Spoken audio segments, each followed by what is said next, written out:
আমার এক বান্ধবী বিয়ে হবার পর হঠাৎই 1 লাখ স্যালারির একটা চাকরি পেয়ে যায়। বিয়ে হওয়ার পর চাকরি পাওয়ার পর স্বামীকে আর পাত্তা দেয় না, কারণ তার আরেক কলিগের সঙ্গে তখন পরকীয়া চলছিল। সেই কলিগও লাখ টাকা বেতন পায়, তারা বিয়ে করবে ভাবছে।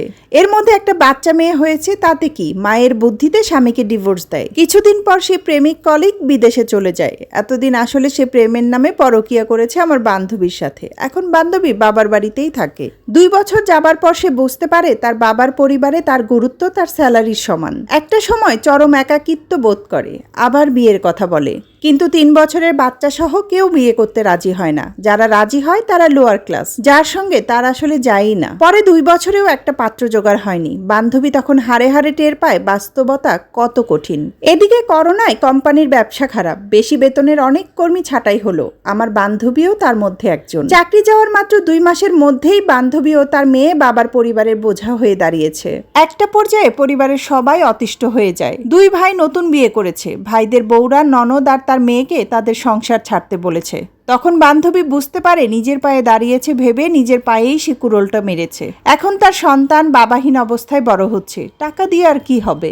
যে পুরুষকে তুচ্ছতাচ্ছিল্য করে ডিভোর্স দিয়েছিল, ওই ছেলে 3 মাসের মাথায় ঠিকই একটা অবিবাহিত মেয়ে বিয়ে করে নেয়। বেতন কম হলেও সেই মেয়েকে নিয়ে সুখে শান্তিতে সংসার করছে তারা। নিরুপায় বান্ধবী আবার আগের স্বামীর অফিসে গিয়ে সংসার করবে বলে জানায়, কিন্তু তিনি বেকার স্ত্রী নিয়ে নতুন সংসারে খুব সুখে আছেন বলে উত্তর দেন। ইচ্ছে করলে তার ছোট মেয়েটিকে সে তার বাবার কাছে দিতে পারে, বাবা হিসেবে সে তার লালন পালন করবে। বাধ্য হয়ে বান্ধবী তাই করলো, কারণ ছোট্ট মেয়েটাকে পালার মতো ক্ষমতা যে তার নাই। তারপরেও সে নিজে কি করবে, নিজে কি খাবে, কারণ কোনো সহায় সম্বল তার নাই। এরই মধ্যে কোভিড চলে গেছে। পুরনো অফিসে যোগাযোগ করলো, কিন্তু সেখানে চাকরির আর কোনো সুযোগ নেই। কিন্তু অফিসের সাথে একটা লন্ড্রির দোকান আছে, তার সাবেক বস তাকে ওই দোকানটি লিজ দেওয়ার ব্যবস্থা করে দিলেন। আমার যে বান্ধবী পুরুষের উপর পৌরুষত্ব দেখাতে চেয়েছিল, সে এখন দিন রাত শত পুরুষের প্যান্ট পাজামা ধৌত করেন। উপার্জন করা নারীরা স্বামীকে ছোট করে দেখার পরিণতি যে কত নির্মম হতে পারে তা আমার বান্ধবীকে দিয়ে দেখেছি। লেখাটা কার ছিল জানি না, তবে এটা আমাদের সমাজের অনেকটা বাস্তব চিত্র। গতকাল রাতের একটা কথা বলি। গতকাল রাতে আমার হাজবেন্ডকে তার এক বন্ধু ফোন করে জানালো